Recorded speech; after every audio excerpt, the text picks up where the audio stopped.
When you're teaching procedures and transitions, you know that the students need to rehearse those. In this video clip, you're going to see a role play of students imitating elite athletes because they're rehearsing how to move from the classroom to the lunchroom in their heads. So, like we said, we're going to practice, rehearse. So elite athletes, if you watch the Olympics, what you would see, someone doing a slalom skiing, right? They're up at the top in the gate, waiting for that gate to open, and in their head, they're picturing this gate, that gate, and you can actually watch them. They're kind of moving like a slalom skier would move as they're hearing that shush, and maybe, there's a little ice, but it preps them so that when they actually do it, and research shows that athletes who practice mentally as much as they practice physically grow more quickly in their ability to do the skill. So here's what I want you to do right now. Just play with me. Picture yourselves, and you do this with your class, picture yourselves lining up and moving to the lunchroom right now. This is a task you will take your children on every day. So picture yourselves doing that. And in your heads, I want you to see what you would be doing. I want you to hear what you would be doing.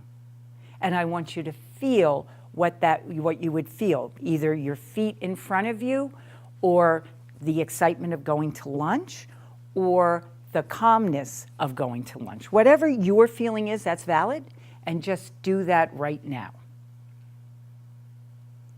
Okay, great. Samuel, tell me, in your head, what are you seeing, hearing, feeling as you're walking to the lunchroom? Good. That means Samuel's seeing the person in front of him, which means he's looking straight ahead. Check, that's awesome, go. So Samuel's feeling hungry, yeah, he's hungry. Very excited to be going to lunch because he's going to get to hang out with his friends. Okay, so Samuel said, hopefully hearing quiet from his classmates, that's my kind of student, and some instructions that maybe the teacher is giving. All right, so I'm going to ask one more, and then you see what we do. So, Julia, okay, so you're anticipating, what if I don't get to sit next to my friend at lunch? Okay, good. Not good, but good. Okay, so Julia's also hearing the noises, the general garden variety noises in the lunchroom. So when you're doing this with your class, naturally, the more gaps you're going to find and the more ideal states you're going to find. So what you're going to do now, and what did I just do? I just got a lot of information about Julie's state of mind. I now know that she gets anxious about who's she going to sit with at lunch. As a teacher, the more you know about your students, and you can kind of avoid them feeling anxious in your classroom, and you can make it more safe, that's great. You may have some kids saying, I hear myself talking to my friend, I see the person in back of me. Those are all abilities for you to correct in the teaching in the context, instead of in the hallway trying to redirect 30 students as they're walking.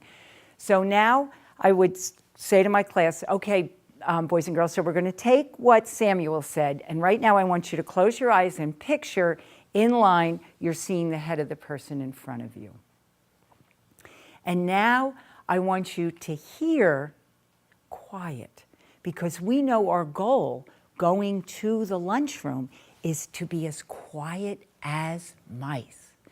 And then maybe you can try on some feelings of, oh boy, I get a break, or oh boy, I love the way my feet feel on the floor as I travel to work, as I travel to lunch. And then we would think about that, practice that for another 2 minutes, and then we could move on with our content of the day. And that's practicing, rehearsing all our transitions that we do.